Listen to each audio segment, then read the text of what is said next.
Então, pessoal, vou explicar para vocês como se resolve as questões da apostila, tá bom? Até onde a gente foi mais ou menos e falar de alguns conceitos, tá? Vamos lá. Primeiro a gente tem aqui a número 1. A número 1 é para você classificar as situações ali em repouso ou em movimento, tá? Para isso a gente precisa entender o conceito de repouso e movimento dentro de física. É bem tranquilo, tá? Mas tem que ter uma atenção. Nós temos na física a matéria estando no estado de repouso ou no estado de movimento.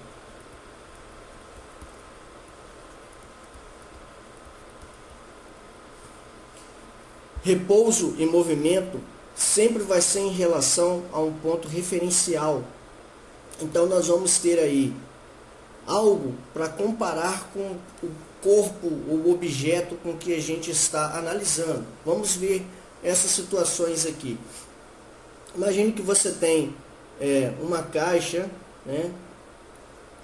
E aí você tem um menino.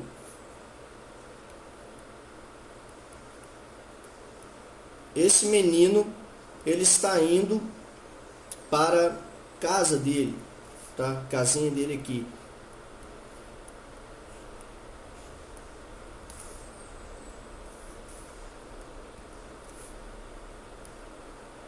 Ele saiu daqui dessa caixa, da direção, onde está a caixa aqui, né? Então a gente diz que o local onde ele estava é a posição inicial, que a gente representa com esse S maiúsculo acompanhado desse O minúsculo aqui. Posição inicial. É onde ele estava, que é onde a caixa está.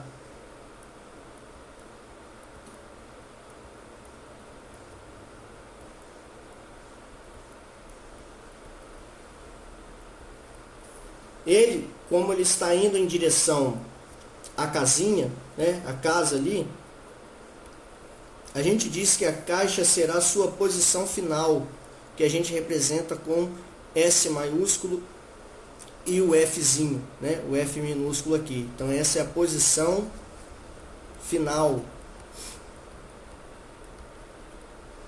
Pergunta: esse menino, né, que está aqui, ele está em movimento ou ele está em repouso?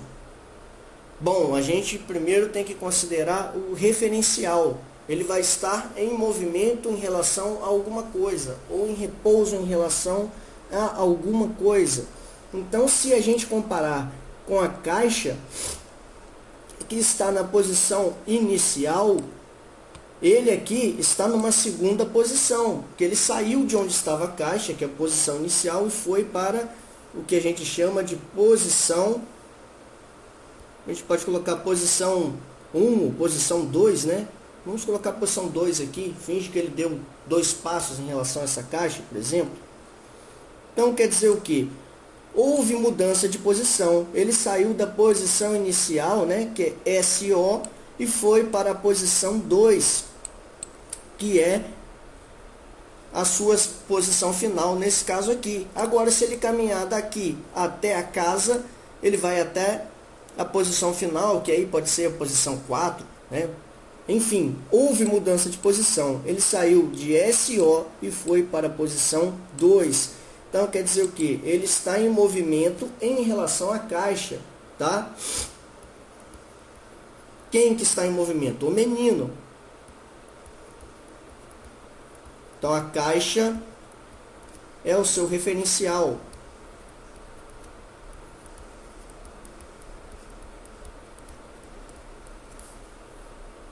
Então vamos colocar aqui menino, tá? Para vocês saberem que é sobre o menino, que a gente está falando sobre o menino.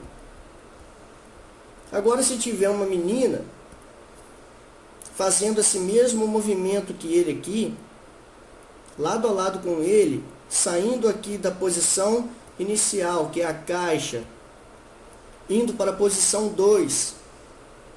e saindo da posição 2, indo aqui para a posição 4, que é a posição final de todo o trajeto, a gente tem que analisar, tá? Em relação aqui à menina.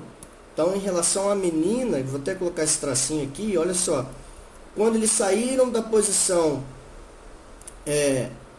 inicial, que é a caixa, quando o menino saiu e foi para a posição 2, a menina também fez isso ao mesmo tempo. Imagina duas pessoas praticando corrida ou caminhada lado a lado, correndo, né, ao mesmo tempo. Então é essa situação, eles estão saindo da mesma posição e indo para uma mesma posição ao mesmo tempo, que eles estão com a mesma velocidade. Então, quando o menino vai para a posição 2, a menina também vai. Quando isso acontece, a gente diz que os dois estão em repouso, tá? Por quê? Não houve mudança de posição. Quando a menina estava em SO, na posição inicial, o menino também estava.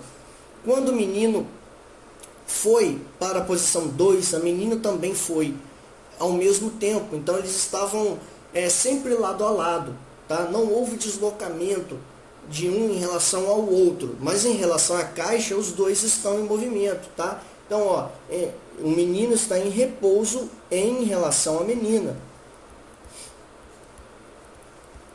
Então, ao mesmo tempo, ele está em repouso e em movimento. Ele está em repouso em relação à menina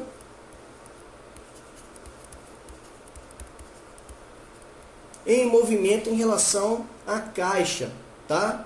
Isso é muito importante, porque aí quando a gente for analisar a questão lá, ó, vou lá colocar na questão. O menino andando de skate que se deslocou 300 metros em relação à sua casa. Quer dizer o quê? A casa está na posição inicial e o menino foi na posição final, que é de 300. Ou seja, se o menino está em SF e a casa está em SO, que é a posição inicial, o menino está em movimento, né? Porque ele mudou a posição dele em relação à casa. Agora, o menino em um carro indo para Cachoeiro de Itapemirim. Aí aqui está faltando, mas é em relação ao carro. Olha, quando o carro sai da posição inicial, que é a casa do menino, e vai para o meio do trajeto para Cachoeiro de Itapemirim, o menino também foi junto, porque ele estava sentado dentro do carro. Então, em relação ao carro, o menino está em repouso, tá? Agora, em relação à casa dele, tanto o menino quanto o carro estão em movimento, mas aqui perguntou em relação ao carro. Então, o menino não muda de posição em relação ao carro. Quando o carro vai para uma posição, o menino também vai, porque ele está sentado no banco do carro. Quando o carro vai para a posição mais à frente, o menino também vai junto. Então, sempre vai estar na mesma posição. Então, está em repouso em relação ao carro, tá? Mas em relação à casinha lá de onde ele saiu, ele está em movimento. É a mesma situação aqui, ó. A gente pode colocar até um menino aqui, colocar um carrinho também. Ó, ele dentro de um carrinho. Em relação ao carro, ele vai estar em repouso, ó. Finge que ele está aqui dentro do carro, ó. Porque quando o carro saiu da posição inicial e foi para a posição 2, o menino também foi junto, porque ele estava sentado dentro do carro. Então não houve mudança de posição. Então, em relação ao carro, o menino também está em repouso, ó. Em repouso em relação à menina, aí eu vou até colocar aqui. Deixa eu apagar esse negocinho aqui, ó.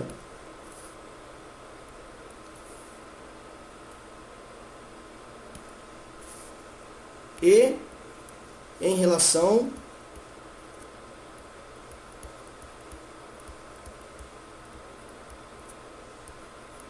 ao carro. Beleza? Então é tranquilo. Então repouso e movimento, você sempre tem que ter um referencial para você comparar, tá? Então vamos seguir ali para analisar a próxima questão. Aí com essa explicação acho que já dá para vocês responderem. A número 1. A número 2 é sobre posição, gente, tá? Sempre façam desenhos para ajudar. Aí você tem aqui vários alunos, né? Eu vou criar uma situação parecida aqui, ó. Uma sala de aula. Aí você tem lá o quadro. Você tem a primeira carteira, a segunda carteira de uma fila, a quarta e a quinta. Aí você tem aluno A, aluno B, aluno C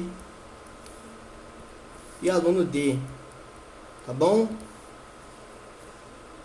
Vou dar para vocês, igual ali no exercício fala, ó, ali no exercício fala que do quadro até a primeira carteira, você tem 3 metros, acho que é mais ou menos isso, essa distância. Que de uma carteira para outra, tá?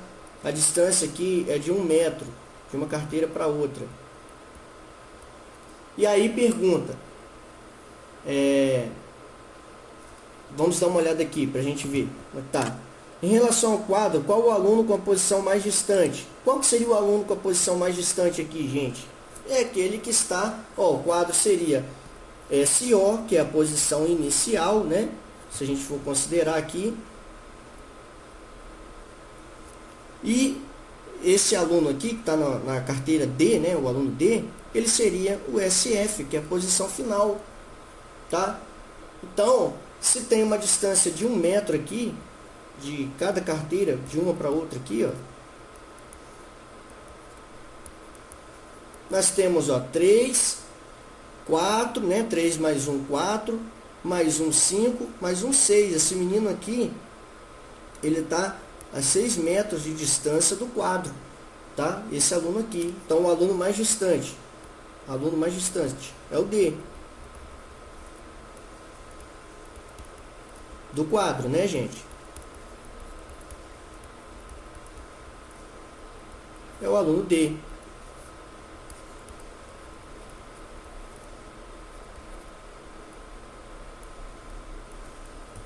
Agora, qual a sua posição em relação ao quadro? Como eu falei, ó, o aluno A está distante 3 metros do quadro. Então, 3, né? Já começa a contar a partir de 3. Aí você vai somar 1, né? Porque é a distância de A para B. Então, 3 mais 1, 4. Mais 1, 5, que é de B para C, né? Então, soma aqui mais 1. E mais 1, que é de C para D. Então, você tem 3 mais 3 aqui, né? Então, 6 metros de distância. Qual que é a distância? A distância desse aluno é 6 metros.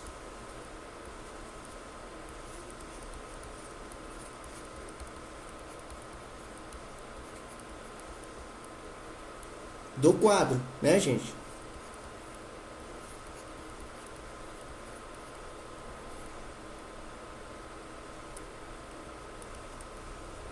Aí temos aqui, em relação ao aluno salar, qual é o aluno que está na posição de 4 metros? Então, a gente pode pegar aqui e fazer uma pergunta parecida.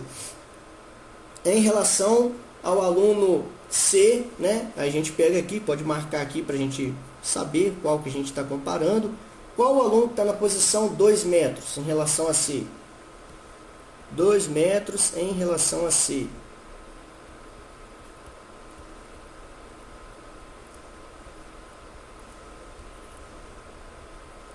Perguntinha aqui, né?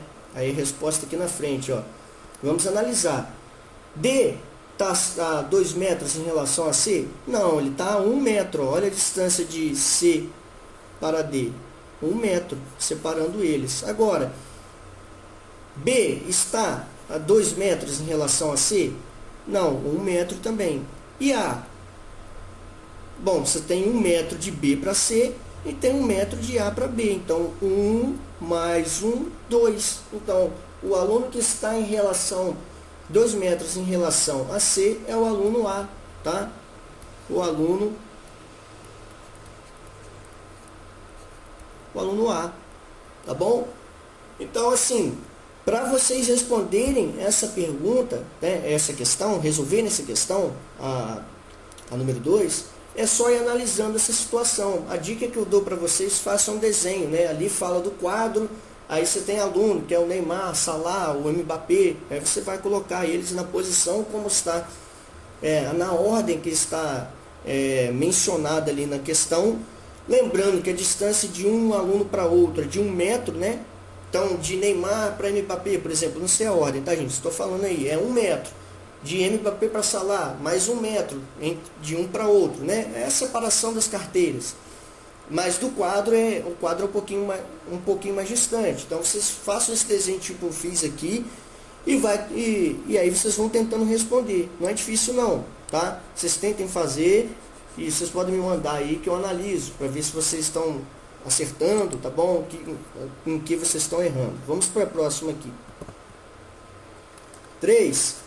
Ó, a 3 fala de intervalo de tempo, tá? Eu não vou ler essa questão aqui, senão eu vou dar a resposta dela. Eu vou fazer uma coisa parecida. Então, imagina só, o que é o intervalo de tempo? É o que aparece lá no texto de vocês como ΔT. ΔT é intervalo de tempo, tá?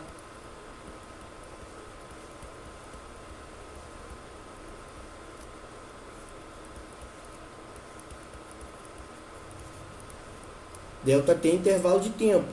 O ΔT, para você calcular o ΔT, você precisa pegar o tempo final e diminuir do tempo inicial, tá? Tempo final é o T com o F aqui, né? E o tempo inicial é o T com esse Ozinho aqui, tá bom? Então, é só fazer isso aqui. Eu vou dar um exemplo. A menina, ela tá ouvindo uma canção, mas imagina só, o professor Gustavo, ele resolve prender a respiração, tá? Ele prende a respiração por 40 segundos, tá? Tempo que eu prendi minha respiração, 40 segundos, certo? Mas só que nesse meio tempo eu ouvi o telefone tocar.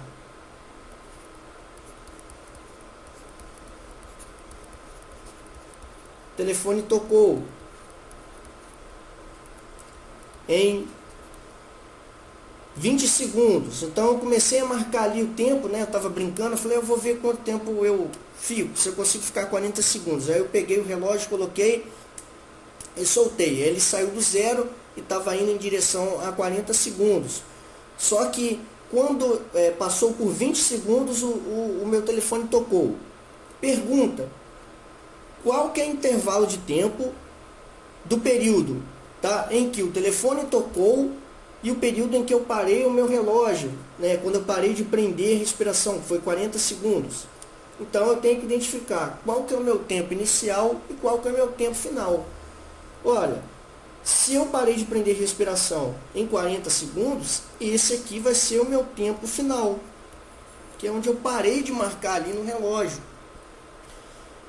Então, se esse é meu tempo final, logicamente, meu tempo inicial, nessa situação que eu coloquei, é 20 segundos, que é onde o telefone tocou.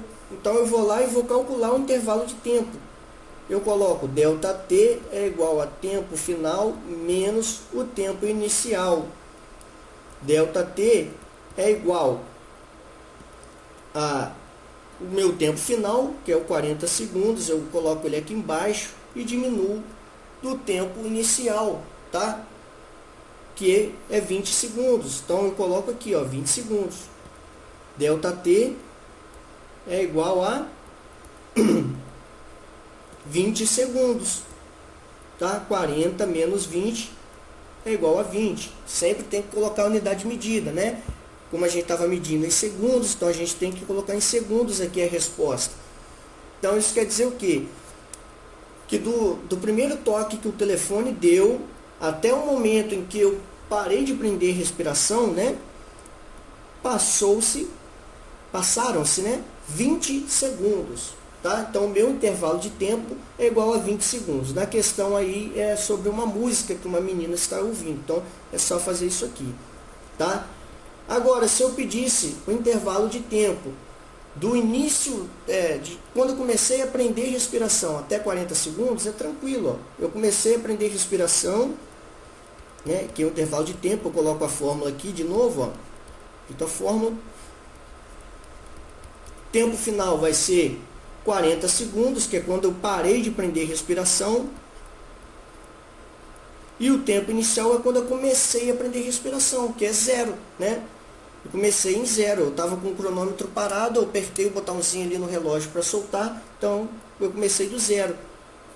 Então seria esse aqui, ó, 40 menos 0 é 40 segundos. Quer dizer o quê? Que do meu intervalo de tempo, nesse caso, né, se eu comecei a contar do início, né, quando eu comecei a aprender respiração, então passou 40 segundos, beleza? Então a situação do telefone é essa aqui. Se o telefone tocar em 20 segundos e eu parar de aprender respiração em 40 e quiser saber o intervalo de tempo entre o primeiro toque do telefone e quando eu parei, dá 20 segundos, né? 40 menos 20, 20. Agora, se for do período que eu comecei a aprender respiração, é esse valor aqui. Então, vocês analisem aí, o número 3 é tranquilão, tá? Só lembrar, intervalo de tempo, delta T, é tempo final menos tempo inicial. Tempo final é quando você para o cronômetro, ou quando você para de fazer alguma coisa, né? Você vê o tempo que foi gasto. E o tempo inicial é o momento em que você começa a medir, tá? O intervalo. Aí aqui, ó, essa aqui tem que tomar cuidado. Tem que ler a apostila para entender. Mas olha só, uma pista que tem 4,2 km de extensão, né? Tamanho dessa pista. 4 carros deram 5 voltas. Qual foi o deslocamento desse veículo? Então aí é o conceito de deslocamento. Qual que é o conceito de deslocamento? Mudança de posição, tá? Deslocamento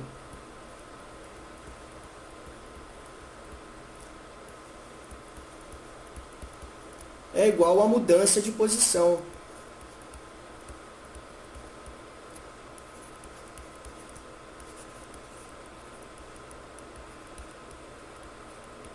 Então, vocês imaginam a situação. Você tem...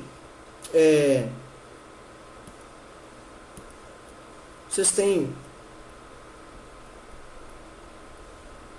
Evelyn e vocês têm Nicole. Elas estão saindo aqui da posição inicial. Elas vão apostar corrida. Vão dar aí 3 voltas e vão ver quem vai chegar primeiro. Então aqui é o ponto de partida, né? Você tem aqueles negocinho no chão, que é de onde saem os corredores, tá bom? Elas vão dar uma volta, né? 3 voltas, na verdade, e vão parar aqui, ó. Então, aqui também vai ser a sua posição final. Por quê? Aqui vai ser a largada e aqui vai ser a chegada, né?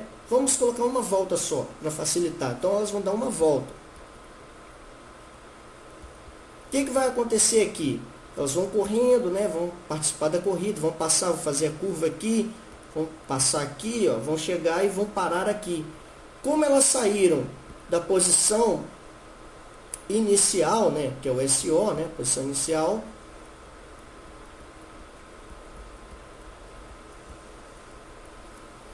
E pararam na posição final, que é a mesma da posição inicial. Por que é a mesma? Pensa bem, se eu falar para vocês que essa pista aqui tem 100 metros, então quer dizer o quê? Que elas saíram de 0 metros e chegaram aqui em 100, tá? 100 metros. Então 0 e 100 metros é como se fosse a mesma posição, porque é o mesmo lugar. Ó. A posição inicial delas é coincidente com a mesma posição, que é a posição final. Então se a gente fosse calcular o ΔS, seria assim, ó, ΔS, que é o deslocamento, é igual posição final menos a posição inicial. ΔS é igual, qual que é a posição final dela? Ó, percorreu 100 metros, mas a pista tem 100 metros de tamanho, mas elas voltaram aqui na posição inicial delas, né? Todas elas vão cruzar a linha de chegada, tá? É na mesma posição que elas saíram. Então a gente pode dizer que a posição inicial delas é 0. A posição final é 0, tá? Pararam na mesma posição de onde saíram. E a posição inicial também é 0. Por quê? Elas saíram de 0, né? Para poder percorrer. Então, 0 metros, depois 1 metro, 2 metros, 3 metros, 4 metros, 5 metros, até chegar em 100, que é a mesma coisa que 0 aqui, porque é a mesma posição, tá? Então, você vai e repete aqui. Então, o deslocamento, ó, vai dar 0 metros, tá? Não, por quê? Não houve mudança de posição. Tanto a chegada quanto a partida são no mesmo lugar. Então, em física é assim que funciona. É meio maluco, mas é assim. Então, se você está fazendo uma corrida em uma pista circular, a posição que você sai é a mesma que você vai chegar, né? É a mesma da chegada. Então, é como se você não tivesse deslocamento, tá?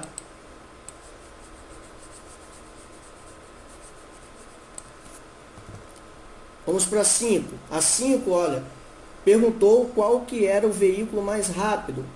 Não vou fazer esse cálculo aqui, vou fazer parecido. Então, eu vou colocar duas situações. Você tem Rayane e você tem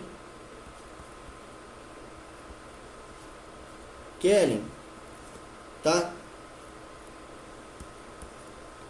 Aí vamos lá. Rayane percorreu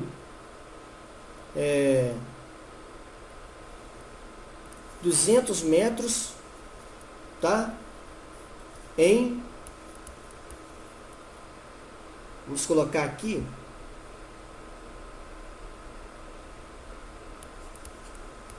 40 segundos. Enquanto Kellen percorreu 600 metros em 30 segundos. Não, vou modificar aqui, em 60 segundos. Eu quero saber qual das duas foi mais rápido. Então, o que eu faço aqui? Eu calculo a velocidade média das duas. O que é velocidade média? Velocidade média é representado por esse Vm, tá? E é a mesma coisa que ΔS, que é o deslocamento sobre o ΔT, que é o intervalo de tempo. Por isso que a gente trabalhou o ΔS e o ΔT antes, tá? Então, velocidade média, repetindo, Vm é igual ao ΔS, que é o deslocamento, o quanto a pessoa percorreu, dividido pelo intervalo de tempo, que é o ΔT. Vamos identificar aqui. Qual que é o ΔS de Rayane e de Kellen? No caso de Rayane, o ΔS vai ser o quê? 200 metros, que é o quanto ela percorreu. Ela saiu de 0 e parou em 200, tá? Parou 200 metros à frente. Então, esse é o ΔS. É o deslocamento, é o quanto Rayane percorreu. E de Kellen é 600 metros. Beleza? Então, o ΔS de Kellen é 600 metros. Ela saiu de 0 metros e parou 600 metros à frente. Tá bom? Agora vamos encontrar o ΔT. Se o ΔS são esses valores aqui, o ΔT será esse valor aqui, ó, 40 segundos, né? ΔT é intervalo de tempo, então é o tempo que ela levou para percorrer 200 metros. No caso de Rayane, 40 segundos. E para percorrer 600 metros. No caso de Kellen, 60 segundos. Então ela saiu de 0 segundos, quando o cronômetro estava parado, apertou ali o cronômetro do relógio e gastou 60 segundos para percorrer 600 metros. No caso de Rayane, 40 segundos para percorrer 200 metros. Agora é só calcular. Ó, vamos calcular aqui de Rayane. Ó. Rayane.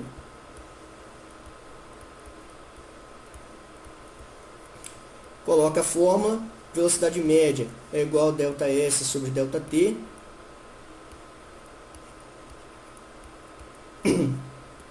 Velocidade média é igual. Qual que é o ΔS de Rayane? 200. Então a gente vem aqui, coloca 200 no lugar do ΔS. ΔS é esse triângulozinho aí, né? E o S. Bom, qual que é o intervalo de tempo de Rayane? O intervalo de tempo de Rayane é 40 segundos. Então no lugar do ΔT, a gente coloca aqui embaixo, ó, 40 segundos. Agora é só fazer a divisão, né? Opa. Pode colocar a unidade de medida aqui, ó. A gente pode cortar o zero, vai ser a mesma coisa aqui, 20 dividido por 4, né? 20 dividido por 4 dá quantos? Dá 5. Então dá 5, né? Deixa eu esconder isso aqui.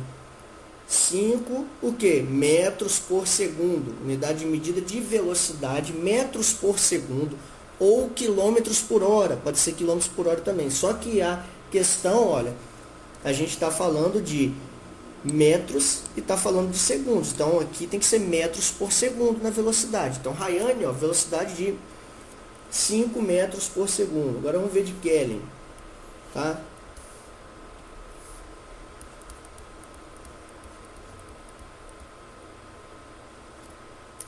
Coloca a fórmula, velocidade média é igual a ΔS sobre ΔT, né? Lembrando, ΔS é deslocamento e ΔT intervalo de tempo. Repete o Vm aqui. Qual que é o ΔS de Kelvin?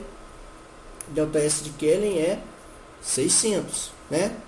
A gente até já colocou ali em cima. E qual é o ΔT? 60. Então a gente coloca aqui 60. Vamos lá. Vamos fazer a divisão aqui. 600 dividido por 60 dá 10, né? Corta aqui. 60 dividido por 6, 10. 10 metros por segundo. Então, quem foi mais rápida? Kelvin ou Rayane? No caso aqui, quem estava com a maior velocidade média foi Kelvin, tá? Então, se a gente marcasse o tempo das duas, essa pessoa aqui, né, a Kelvin, ela teria velocidade média maior que de Rayane, tá? 10 metros por segundo, nessa situação aqui, tá bom, gente? Então, aqui é só fazer, calcula aqui, ó, a velocidade média do veículo 1, do veículo 2, e aí você vai responder qual deles tem a maior velocidade média. 6 e 7, tá? Falam das leis de Newton. Então, o que são as leis de Newton? Isaac Newton foi um físico muito influente, tá? Considerado, junto de Einstein, por muitos, né, o maior físico da história, tá? E ele estudou diversos fenômenos naturais, como a gravidade e as leis que regem o movimento dos corpos. E ele percebeu, através das suas observações e de seus cálculos, que existem 3 princípios, né, que foram chamados de leis de Newton, tá, que regiam essa questão de movimento, tá bom? Então, a primeira lei de Newton vai falar da inércia, que é a tendência que um corpo tem de ficar em movimento ou em repouso, se uma força atuar ou não sobre ele, uma força ou um conjunto de forças, é bem tranquilo de entender, ó. Você tem aqui, imagina assim, uma caixa, tá? Ela tem aí 20 quilos de massa. E aqui a gente tem um menino, né? Uma pessoa. Em relação a esse menino aqui, essa caixa, nessa situação, ela vai estar em repouso. Por quê? Porque ela não mudou, não está mudando sua posição em relação ao menino, tá? Se a gente considerar o menino aqui na posição inicial, a caixa está na posição 1, né? A gente pode colocar a posição 1. E ela vai ficar nessa posição 1 eternamente, se nenhuma força atuar sobre ela. Ela vai continuar parada aqui, tá bom? Então, como não houve mudança de posição, o menino ficou na posição inicial e a caixa ficou sempre na posição 1, tá?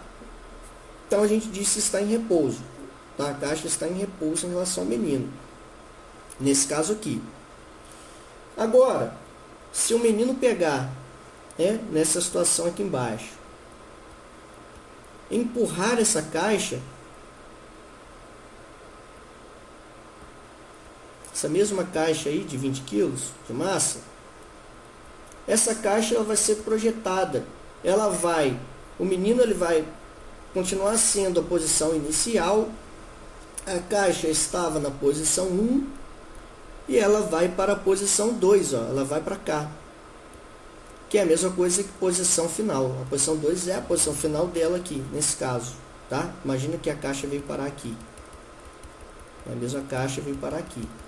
Ou seja, precisou de uma força ou um conjunto de forças, tá? Que no caso aqui foi aplicada principalmente pelo menino, para retirar essa caixa do repouso, né? E fazer com que ela entre em movimento. Esse conjunto de forças, quando tem mais de uma força atuando, não é o caso aqui da nossa situação, a gente chama de resultante, tá bom? Mas só para vocês saberem. Então aqui a caixa está em movimento. Agora, olha só que interessante. Se a caixa estiver em repouso e ninguém ou nada aplicar uma força sobre ela, ela vai tender a ficar em repouso, tá?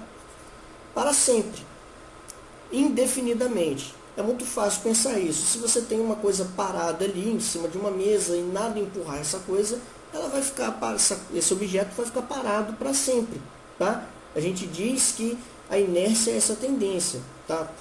Desse objeto manter o seu estado de repouso para sempre, se nenhuma força diferente de zero for aplicada sobre o objeto. Agora, se for igual aqui nessa situação, o menino empurrou a caixa, tá, de 20 quilos, e ela foi para frente, uma força diferente de zero, né, que foi a força que o menino aplicou,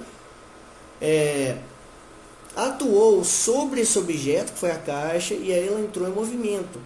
Ela tenderia a ficar em movimento para sempre, tá? Se nenhuma força diferente de zero atuasse para ela parar. No caso aqui, o chão onde essa caixa está tem o que a gente chama de atrito, e existe a resistência do ar. Então, mesmo que o menino dê um empurrão muito, muito forte, né? Imagina que ele é o Hulk e ele empurre essa caixa para frente com muita força, ela vai tender a ficar em movimento por um determinado tempo, mas depois ela vai parar por conta do atrito e da resistência do ar. Mas essa tendência dela em ficar em movimento, a gente chama de inércia. Isso é fácil de perceber quando a gente está num carro. Quando a gente está num carro, né, e o carro está em movimento, a gente está em movimento ali em relação a alguma coisa dentro do carro, né? Em relação ao poste, por exemplo. Se o carro parar, o que vai acontecer? O nosso corpo tende a continuar se movimentando, a gente é jogado para frente. Então, se não tiver o cinto de segurança, a nossa tendência é manter o estado de movimento que a gente estava, tá? E aí a gente é arremessado para frente. E por essa questão, tá? A inércia diz que se a gente estiver em movimento, a gente vai tender a continuar em movimento, tá? Mesmo que o carro tenha parado, a gente vai ser jogado para frente por conta da inércia. E aí vem coisas interessantes. Quanto maior a massa de um corpo, maior a sua inércia. Ou seja, se a gente tiver um caminhão, eu sempre dou esse exemplo, você tem um caminhão, e aí você tem um carro, né? Vou tentar desenhar aqui. Você tem um caminhão aqui, caminhãozinho bem pesado. E aqui você tem um carro.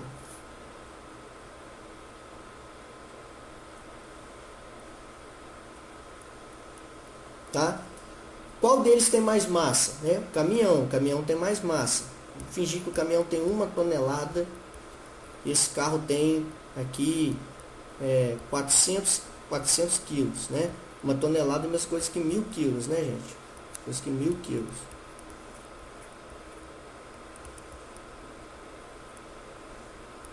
Eles estão com a mesma velocidade. Tanto o caminhão quanto o carro, eles vão estar aqui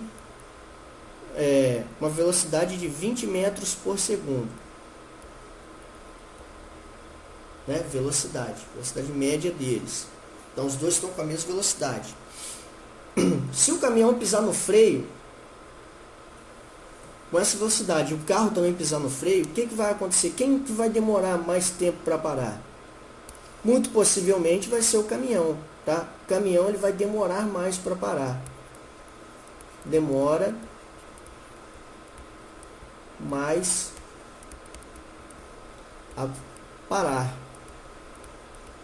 a entrar em repouso, né? O caminhão está em movimento, para ele entrar em repouso, a velocidade dele tem que chegar a zero. Ele vai demorar mais tempo para a velocidade dele chegar a zero, tá? Por que que demora mais para parar? Porque ele tem mais massa, pois, né, tem mais massa que o carro.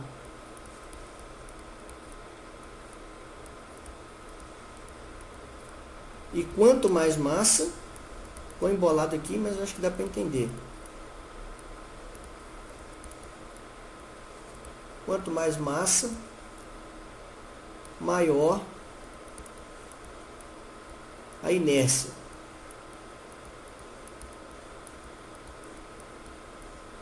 Então, quem tem mais massa? O caminhão. Quem tem maior inércia? O caminhão. Quem vai tender a continuar mais tempo em movimento, né? Se pisar no freio? O caminhão. O caminhão vai demorar mais tempo para poder parar, tá? Se eles estiverem na mesma pista, com a mesma velocidade, o carro vai parar mais rápido. Por quê? Porque o carro tem menor inércia, o carro tem menor massa. Com isso, a tendência dele em continuar em movimento é menor que a do caminhão. Então, ele vai entrar em repouso mais rápido que o caminhão, tá? E eles entram em repouso por quê? Porque você tem forças contrárias que vão fazer com que o estado de movimento pare. Que forças contrárias são essas? Você tem o freio, né, o atrito do freio, o atrito da pista, a resistência do ar. Essas coisas vão fazer com que o estado de movimento pare. Então essa é a primeira lei de Newton, tá? As coisas tendem a ficar no estado em que estão, se nenhuma força diferente de zero ou conjunto de forças atuarem sobre essa coisa, esse objeto, tá bom?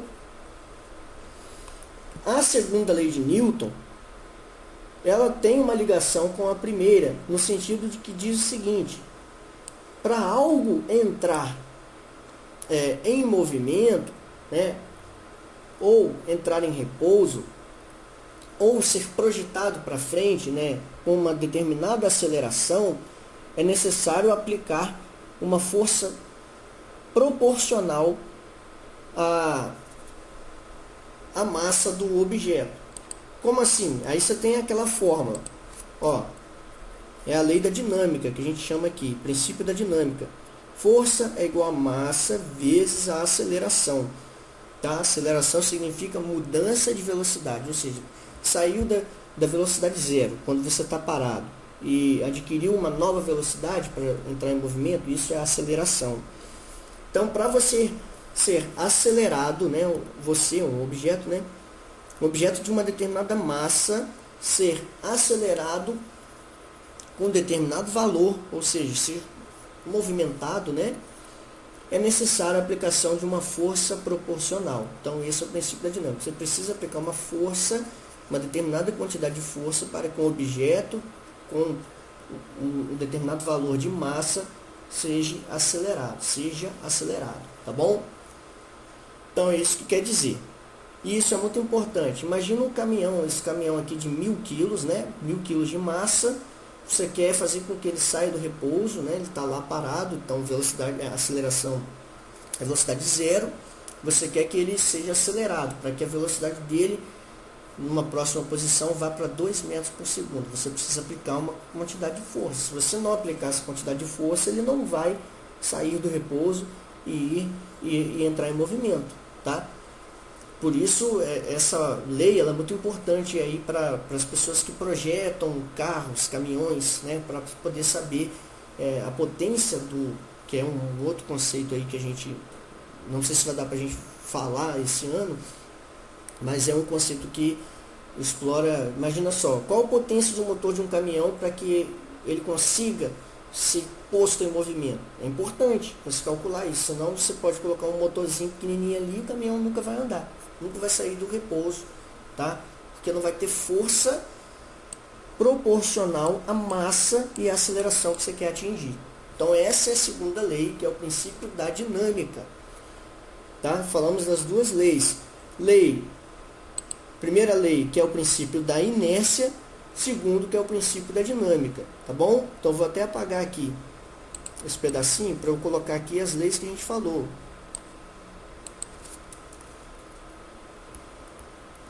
Então, primeira lei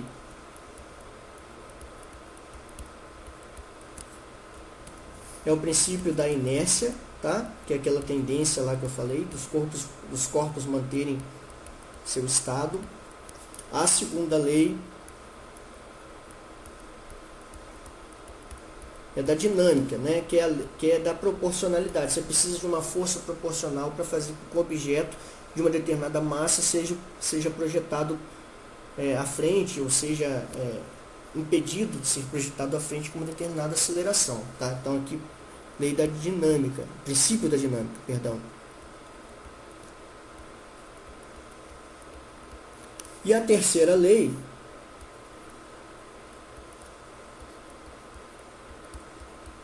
é da ação e reação, que a gente chama de ação e reação.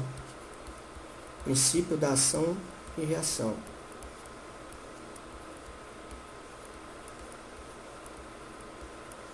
É bem tranquilo de entender. Toda ação, tá, resulta numa reação com mesma intensidade, só que em sentido oposto. Isso quer dizer o quê? Olha, o menino ele vai empurrar esse bloco de 20 quilos aqui, tá bom? Essa é a ação de empurrar o bloco, beleza? Só que quando ele empurra o bloco, existe uma reação contrária, tá, do bloco em relação ao menino. É como se o bloco também empurrasse, tá, gente, entre aspas, o menino para trás. Então você tem aqui a reação. Eu sempre dou o exemplo de uma pessoa, por exemplo, empurrando uma parede, mas aí na postura de vocês tem uma pessoa nadando, né? Eu acho que tem sobre uma pessoa nadando. Então você tem, imagina aqui uma pessoa nadando, né? Tá batendo os pezinhos aqui.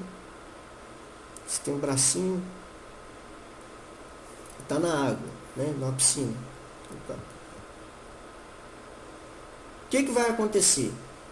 Você tem a ação do braço sobre a água, né?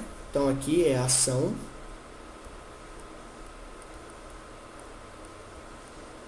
Essa ação do braço sobre a água vai fazer com que a água seja empurrada, tá, para trás em relação ao menino.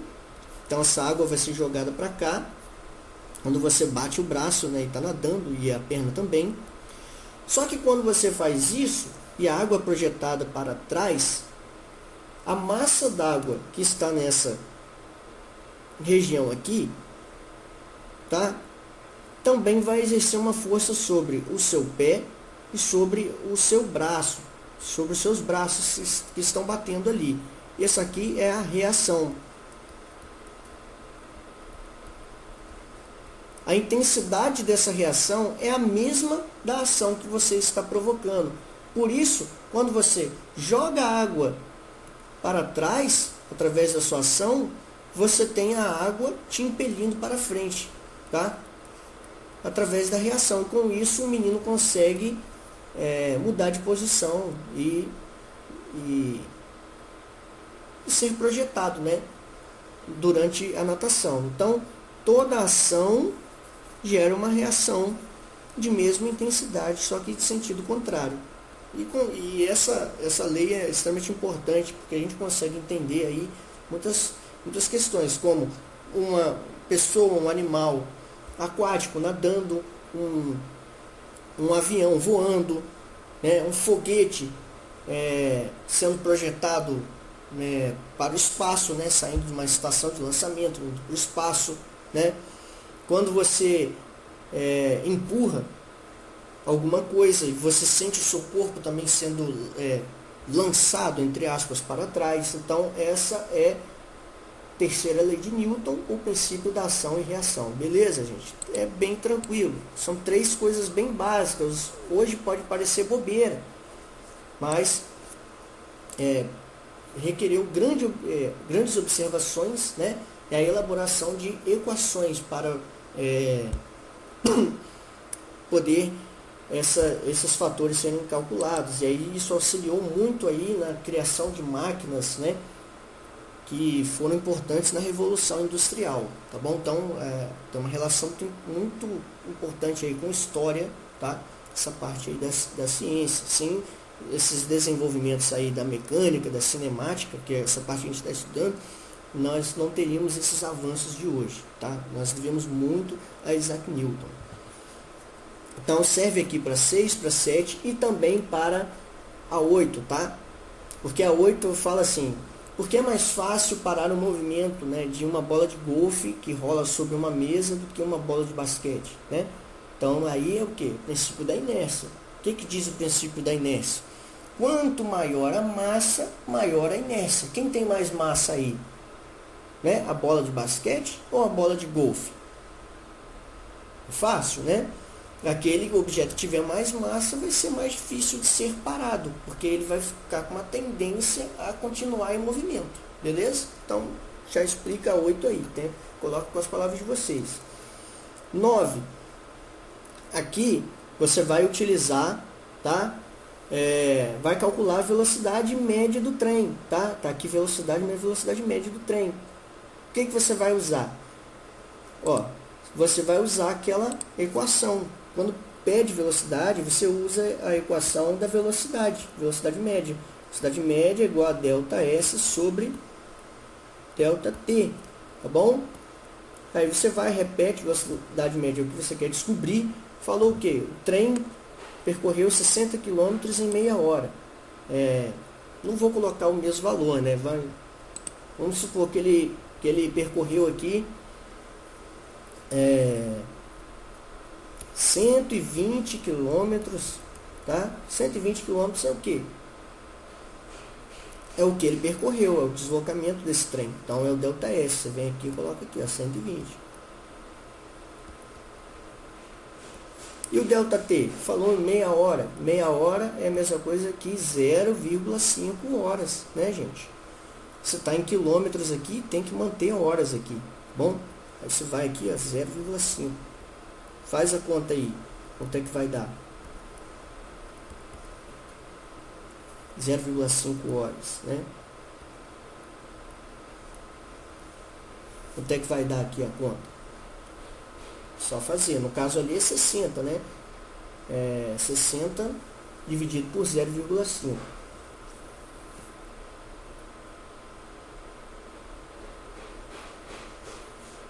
Tranquilo, né, gente? 120, ó, 0,5. Você tem que multiplicar por quanto isso aqui para conseguir chegar? Vai dar um valor bem alto aqui, né? Inclusive. Vai dar 240.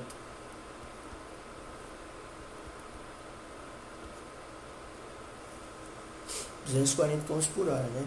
Nem sei se o trem, eu acho que chega assim nessa velocidade, tá? Mas só uma situação, ali vai ser diferente, tá bom?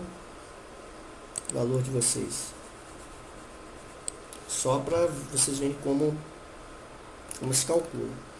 Agora, para calcular o espaço percorrido, vai usar também a mesma coisa, ó. Não vou usar o exemplo mesmo ali do exercício, mas ó, você vai usar a mesma fórmula. Ele vai te dar a velocidade média do objeto e vai te dar o intervalo de tempo, né?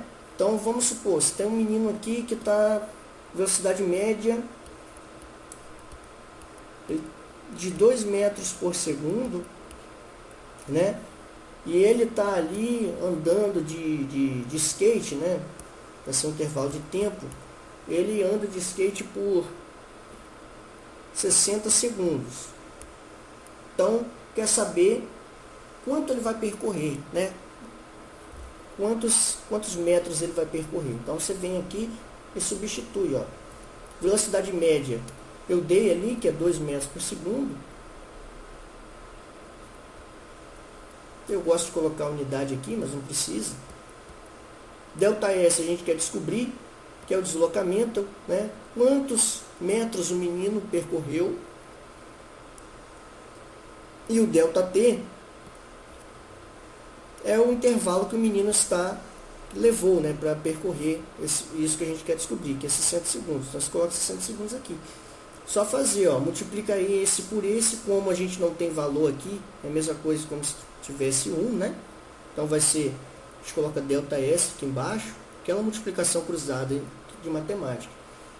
E multiplica esse por esse, 2 vezes 60, né? 2 vezes 60. Então, ΔS é igual a 2 vezes 60 dá,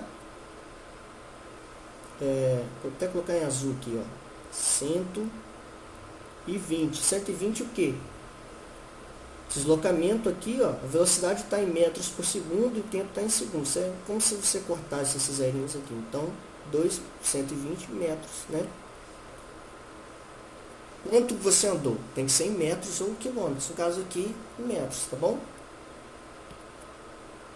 120 metros. Então, quer dizer o quê? Que um menino com essa velocidade de 2 metros por segundo, gastando 60 segundos andando, né, de skate, ele vai ter percorrido 120 metros. Então, se alguém te der a velocidade média de alguém, né, e falar por quanto tempo ela está correndo, você sabe onde ela parou, tá? Isso é bem legal. Então, é mais ou menos assim, tá? Para responder aquela questão. Aí, tem uma outra questão que pede o tempo gasto, tá? Então, vamos imaginar a situação. O problema, ele vai falar que, ó, o menino, no caso era um avião no problema, se eu não me engano. Então, a velocidade média do menino é de 4 metros por segundo, tá? Ele percorreu aqui 360 metros. 360 metros é o que? É o ΔS dele, né? É o quanto ele percorreu. Quer saber o que? Quanto tempo o menino gastou para percorrer 360 metros? Então, ele está pedindo aqui, o problema está pedindo o ΔT. Tá? ΔT a gente não sabe, então coloca um pontinho de interrogação que a gente quer descobrir. Então é só vir aqui, ó, velocidade média, o problema ali já falou que é 4 metros por segundo, então coloca aí, ó, é igual ao espaço percorrido, né, o deslocamento, né, que é o ΔS, que é o 360 o quê?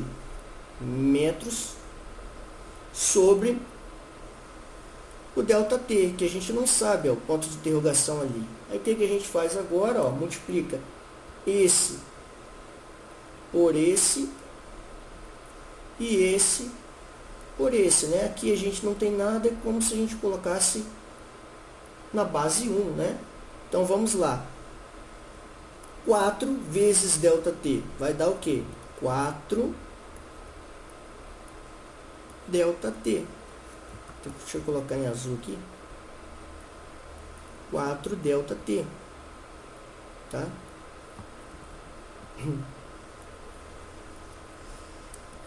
Trezentos e sessenta vezes 1.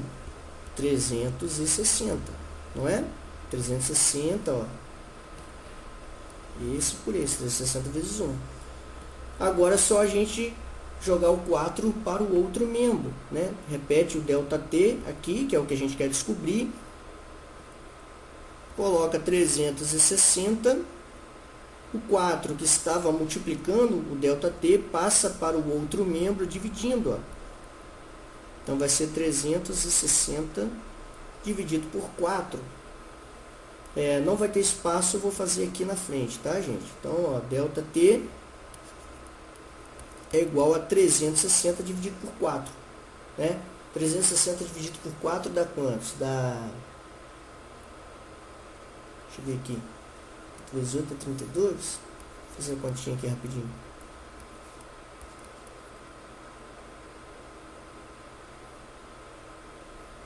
4 é 9, né? Vai dar 9 aqui. 90, né, segundos. 4 vezes 9, 36. É isso aí. Então, quer dizer o quê? Que o menino, tá, com velocidade de 4 metros por segundo, percorrendo 360 metros, gasta 90 segundos, né? 90 segundos é a mesma coisa que 1 minuto e meio, tá? 1 minuto e meio, né? Por quê? 1 minuto tem 60 segundos, né? 1 minuto e 30 segundos é 1 minuto e meio, bom? Mas não pedi 1 minuto, só estou explicando para vocês. Então, tranquilão, né, gente? Para quando você quer descobrir o intervalo de tempo, né? O ΔT, é só montar ali e fazer a multiplicação cruzada também. Tá bom?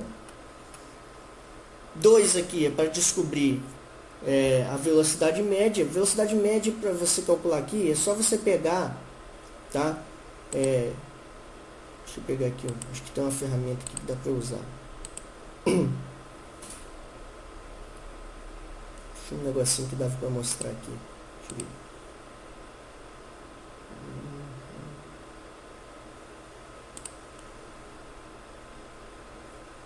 Não.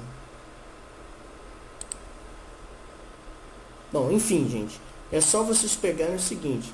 Você tem a tabelinha aqui, você vai analisar a tabela, né?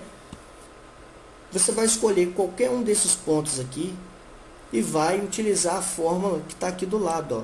Velocidade média é igual a ΔS, né, que é o espaço percorrido, né, dividido pelo intervalo de tempo. Só que você não pode pegar esse primeiro aqui, por quê? Porque ele está parado, né? Ele está no tempo zero e percorreu nenhum metro, né? Então esse móvel aqui está parado, porque não percorreu, não houve mudança de posição. Mas agora aqui, ó, no tempo 2, tá? Tempo 2 segundos, ele já saiu do zero, né? Então, você tem como calcular o ΔT aqui, né? O ΔT vai ser 2, né? No caso aqui, porque foi o tempo que ele gastou 2 segundos para percorrer o quê? 6 metros. Então, 6 metros vai ser o quê? O ΔS. É só calcular agora. Velocidade média é igual a ΔS, né? Qual que é o ΔS? É o valor que vai estar aqui, que você escolheu, dividido pelo ΔT, que é o tempo correspondente, né? Sempre vai estar na frente um do outro aqui. Aí você vai calcular e vai achar o valor aqui do lado. Tranquilão. Aqui, ó, no 13, é bem tranquilo. É converter unidade de medida. Quando você quer transformar metros por segundo para quilômetros por hora ou quilômetros por hora para metros por segundo, é só você usar essa dica que tem aqui, ó. Se você quer transformar metros por segundo, deixa eu ver se eu consigo pegar aqui, que aí eu mostro melhor para vocês, tirar um instantâneo, cadê?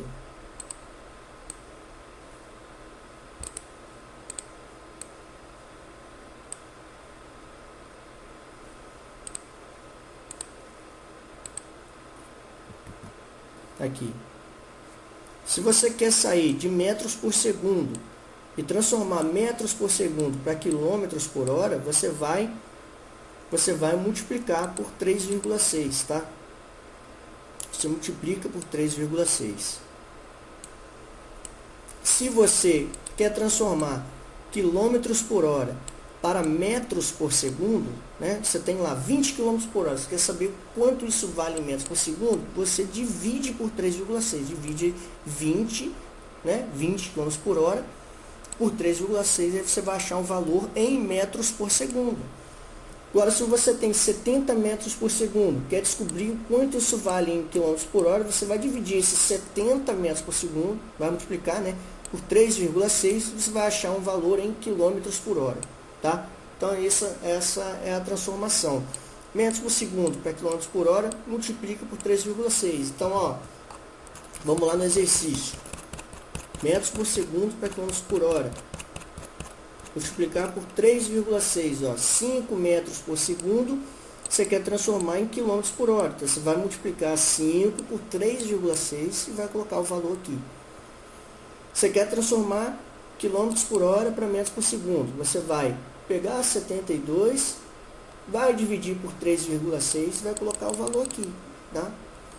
Agora, você quer transformar horas para minutos. 1 hora tem quantos minutos, gente? Tranquilo, né?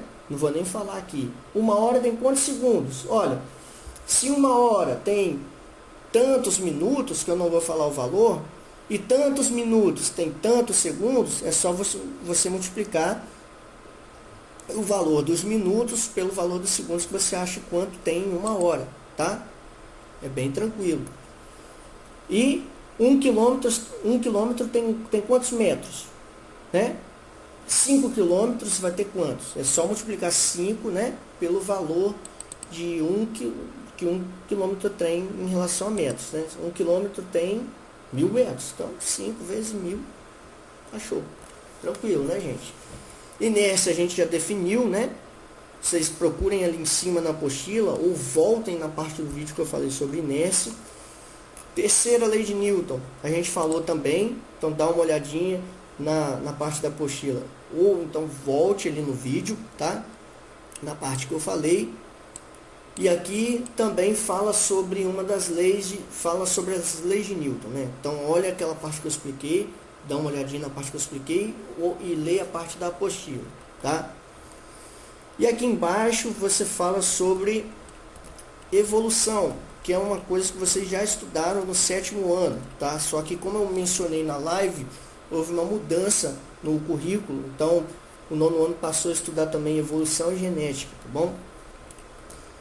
Aí tem aqui as perguntinhas, vocês dão uma lida ali, dão uma olhadinha, tá? Eu expliquei na live, tá? Mas o que acontece? Nós temos basicamente aí duas teorias, tá? Para explicar a evolução dos seres vivos. O que é evolução, né? Se você analisar os seres vivos, a gente percebe o quê? Que existe uma grande variedade de formas, tá? De seres vivos e de adaptações. Cada forma de ser vivo, né? Cada forma de vida é adaptada para um conjunto de condições ambientais, né? Você pega aí uma onça, por exemplo, ela é muito bem adaptada para um nicho de topo de cadeia alimentar de floresta, né? Ou seja, a onça é um super predador de floresta tropical. Então ela tem uma série de adaptações para isso. Se você comparar com outro ser vivo vai ter uma série de adaptações, tá? E analisando isso e outras questões mais, você chega a uma ideia, os cientistas chegaram a uma ideia de que os seres vivos evoluem, tá? Você tem as questões dos fósseis, tá? Tem a questão também das análises genéticas, que fala lá em cima, né? Comparações genéticas. Então, todas essas evidências e outros órgãos vestigiais, tá? São órgãos que foram perdendo suas funções ao longo do tempo, né? Nós temos o apêndice, por exemplo, que já não tem a função original dele, né? Perdeu a função na nossa espécie. Por quê?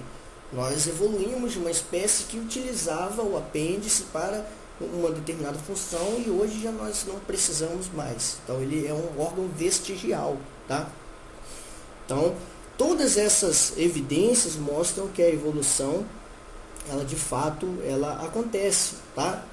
E aí existem duas teorias em relação a isso. A teoria de Darwin, tá? Charles Darwin, e de Lamarck.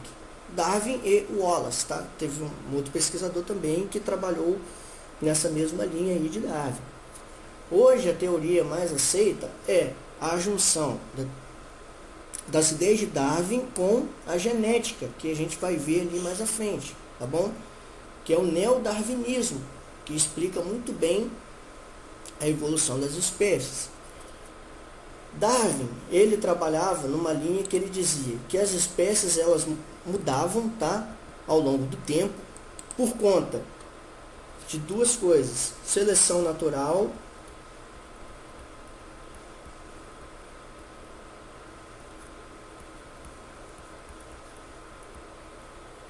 que levava as espécies a se adaptarem, né? E você tinha também um fator, né, no caso aqui no neodarwinismo, né, que Darwin desconhecia, que era mutações e a hereditariedade.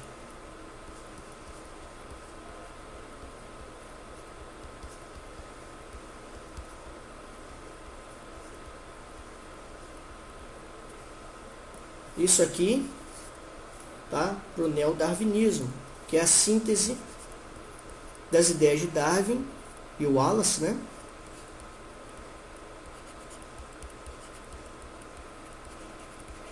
Seriam as ideias de Darwin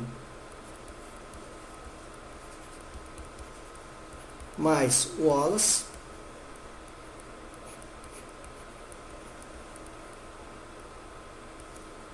somadas também, né, com genética. Porque na época de Darwin não se sabia como as características eram passadas dos pais para os descendentes, tá? E essa questão das mutações também era desconhecida, mas sabiam que dentro de uma espécie existem indivíduos diferentes, tá? Se você pegar aí um conjunto de gatos que existem, por exemplo, você vai ter gatos diferentes, com características diferentes. E essas características, né, elas podem influenciar o sucesso do animal em deixar descendentes férteis, né?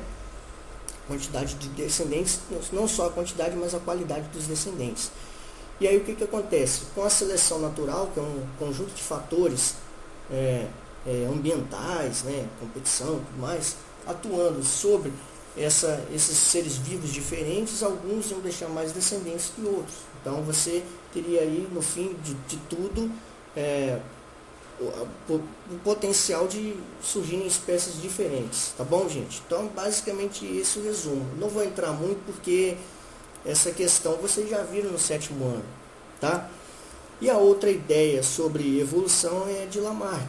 Lamarck, ele já achava o seguinte, que você tinha ali os seres vivos, né, sendo influenciados pelo ambiente, a sofrerem modificações, né? E essas modificações, elas eram transmitidas diretamente para os descendentes. Então você tem sempre aquela ideia da girafa, né? A girafinha lá no início não tinha o pescoço tão comprido, mas ela foi progressivamente, né? A espécie foi progressivamente aumentando o tamanho do seu pescoço para conseguir obter alimentos de galhos mais altos, né? De folhas mais altas, e aí quanto maior o pescoço do pai, mais seria comprido, né, o pescoço do descendente. Então isso seria passado diretamente para o descendente. Tá? É uma ideia que caiu por terra porque o que acontece? Observou-se que não é bem assim que acontece. Tá? As características são passadas de pais para filhos de uma forma bem diferente, né? Envolve as questões ali de genética. Na verdade, o que vai influenciar mesmo é o sucesso reprodutivo. Alguns dos descendentes de pais com pescoços mais altos podem ter sucesso, mais sucesso em deixar descendentes, enfim. Então é um processo muito mais longo, muito mais lento, não é tão rápido quanto Lamarck imaginava, e também a forma de transmissão das características não era dessa forma assim, não era a característica adquirida. Vamos supor, eu adquiro um braço forte, eu não vou conseguir passar esse braço forte para o meu descendente, tá? Então requer modificações genéticas para que os meus filhos possam ter mais sucesso. Não é dessa forma aí, tá bom? Então a seleção natural, definir seleção natural, tranquilo. Tem lá na apostila, lá no início, né? Mas seleção natural o que? São fatores, né, que vão influenciar o que? No sucesso reprodutivo de um determinado indivíduo ou de determinados grupos de indivíduos. E aí pode gerar o que? Adaptações, o surgimento de novas espécies a longo prazo. Demora, tá, gente? Geralmente demora. Não é algo rápido assim não, tá? Não é aquele negócio do macaco virando homem assim, tem aquela figura não. Aquilo lá é doideira. É uma coisa muito mais lenta, gradual, tá bom? 19. Como é o nome dado às adaptações de uma parte do corpo ou estruturas diferentes, espécies a modos de vidas distintos. Aí tem lá, ó, tranquilo. Vocês têm que ver os tipos de evolução, tá? Já é uma dica, eu já até falei aqui. Vocês olham os tipos de evolução que tem lá. Vai ser ou divergente ou convergente. Não vou falar qual é, tá? Mas vocês analisem direitinho onde tem evolução divergente e evolução convergente. Tem lá em cima ali na apostila, tá? Então vai ser entre essas duas aqui. Não tem como errar isso não. Criacionismo é uma outra coisa, tá? É dizer que os seres vivos, existe um criador, né? Que as espécies elas não sofrem modificações, elas surgiram já prontas, né? Tem gente que crê, geralmente visão religiosa, a gente respeita, mas dentro da ciência não é aceito, não é bem aceito, criacionismo, tá? Evidência molecular é uma outra coisa, que é você comparar o DNA de diferentes espécies, e aí você vê as diferenças e as semelhanças entre essas espécies, e aí traçar uma história evolutiva. Uso e desuso é aquela ideia lá de Lamarck, né? Se você usa muito uma estrutura, essa estrutura pode se desenvolver. Se você deixa de usar, como no caso da topeira, né? Segundo Lamarck, tá, gente? A topeira vive no interior da terra, então ela não precisa da visão. Então o olho da topeira foi atrofiando e isso foi passando para os descendentes, tá? Essa é a ideia de Lamarck. Na verdade, ocorre de uma forma diferente isso. Então, analisam essas duas aqui que eu estou mostrando para vocês, evolução divergente e convergente, e aí vocês veem qual delas é, tá bom? Vai ser entre essas duas. 20. Órgão vestigial, falei para vocês, até aquela ideia do apêndice, tá? O que ele quis dizer com essa afirmação de que o apêndice pode ser removido porque é um órgão vestigial, tá? O órgão vestigial tem função, né? No caso do apêndice, o apêndice vai ter função para a gente? O que aconteceu com o apêndice para ele ser chamado de vestigial? Analisa essa situação também. Se não me engano, ali em cima na apostila fala, tá? Na parte ali de evolução. E volta na parte do vídeo que eu falei ali. Se não ficou claro, vocês podem falar comigo que eu gravo um áudio, tá bom? Mas se eu explicar demais também, eu dou até resposta para vocês. Tão fácil que é. Então aí, ó. Quais são os objetos de estudo das técnicas que fornecem as evidências moleculares? Evidência molecular, gente, eu falei, compara o material que genético, né, de uma espécie e outra, para ver semelhança, para ver diferença que a gente não consegue perceber a olho nu, né? Até que no exercício está falando. Então, qual o objeto de estudo, né? O que essa técnica vai analisar? Vai analisar o material genético. Como é o nome aí do material genético, né? Qual o nome da molécula que é o material genético, né, das espécies? Nós estudamos em genética, né? Então você vai lá e vocês vão lá, olham no texto, né, e tentam lembrar daquilo que a gente estudou lá em genética. Então, ó, conceitos de genética. Vamos lá para as perguntinhas. O que é genótipo, o que é fenótipo, né? Para diferenciar genótipo e fenótipo, você tem que saber o que é um. Genótipo é o conjunto de genes que você tem, tá? Então você vai ter ali praticamente metade dos seus genes vindo do seu pai e metade vindo da sua mãe. Então é sua constituição de genes. E fenótipo é a característica visível. Você não consegue ver o seu gene, mas você consegue ver, por exemplo, o tom da sua pele, tal, a cor do seu olho. Isso é fenótipo. É a interação entre a sua constituição genética, né, entre aspas, e os fatores ambientais. Tá bom? Então, coloca aí com as palavras de vocês. Beleza? Aqui, analisar com bastante cuidado essas afirmativas, né, e marcar as incorretas, né? O caráter hereditário é determinado pelo gene X da mulher e o gene X ou Y do homem, né? Certo ou errado, né?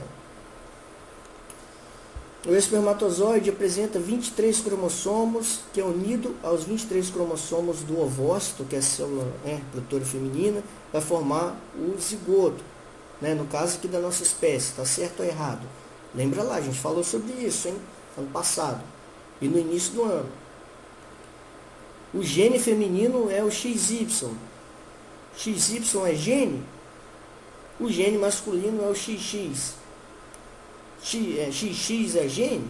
É gene ou é cromossomo? Né? Então, vê lá o conceito de gene, vê lá o conceito de cromossomo. E aí você vai colocando certo ou errado na frente de cada uma e vem aqui, tá bom? Para marcar as incorretas. Beleza? Marcar as incorretas. Toma cuidado com os termos aqui. Analise os genótipos abaixo. Ó, genótipo, tá bom? É o conjunto de genes que um indivíduo vai ter. E assinale aquele que for homozigoto dominante. O que é dominante? Você tem, vou colocar aqui para a gente ver, ó.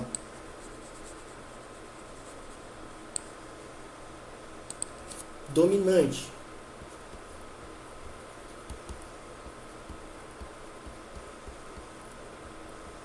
Dominante vai aparecer com letra maiúscula, tá? Então, A maiúsculo, né, que a gente chama de azão, pode ser um B maiúsculo, Bzão, tá? Então, dominante. O que é o recessivo?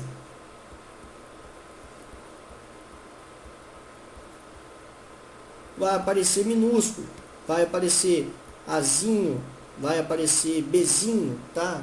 A minúsculo, B minúsculo, tá? O que quer dizer homozigoto?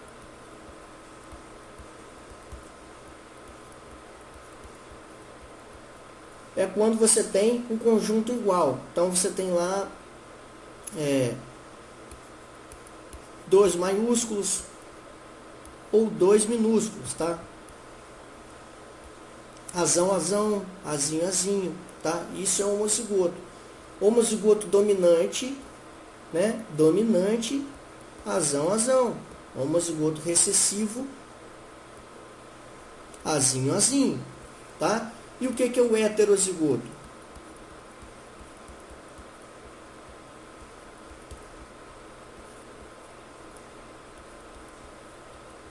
É quando você tem o maiúsculo misturado com o minúsculo, né? O azão e o azinho, o A maiúsculo e o A minúsculo, tá? Por quê? Hétero vem de coisa diferente, então você tem diferente aqui, ó. Um alelo dominante e um alelo recessivo juntos, tá bom? Então tem que analisar isso daí que eu coloquei para vocês, que vocês vão conseguir responder tranquilamente aquela questão, tá?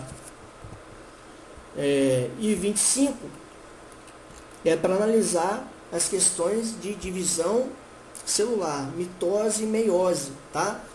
Tem ali em cima também, ó, resulta em células geneticamente diferentes. Quais são características típicas da meiose, que são só da meiose? O que é meiose? É a formação de células reprodutivas, né? Ou reprodutoras. Então, vai formar espermatozoide e ovócito. O que acontece para formar o espermatozoide e o ovócito? Você tem lá uma célula original, né? Que vai ter 46 cromossomos. A nossa espécie tem 46 cromossomos. Ela vai formar uma célula lá no final de tudo, né? Com 23 cromossomos, tá? Bem resumidão, gente. E aí o que acontece nesse meio tempo? Você tem recombinação, processo de recombinação, ou seja, essas células que vão ser formadas, elas vão ser um pouquinho diferentes da original, tá? Um pouquinho ou bastante diferentes, dependendo de como foi essa recombinação. Então vão gerar células diferentes. Por isso que mesmo quem tem irmão aí, né? O seu irmão, esse é um dos motivos. O seu irmão, a sua irmã vai ser diferente de você, mesmo tendo os mesmos pais que você. Por quê? O espermatozoide e o ovócito do seu pai e da sua mãe foram diferentes daqueles que gerou a sua irmã, né? Foi diferente daqueles que gerou você. Só no caso de gêmeos idênticos, né? Que aí o mesmo espermatozoide e o mesmo ovócito deram origem aos os mesmos irmãos, mas tirando isso, sempre vai ter diferença, né? Os irmãos, por mais parecidos que sejam, ainda assim vão ter diferenças. Por quê? O processo de meiose vai gerar espermatozoides sempre diferentes um em relação ao outro e ovócitos sempre diferentes em relação ao outro. Então dá uma olhadinha naquela parte, tá bom? E vai analisando, ó. Meiose tem redução no número de cromossomos? Ó, saiu de 46 e foi para 23, então é lógico que tem, né, gente? Tranquilo.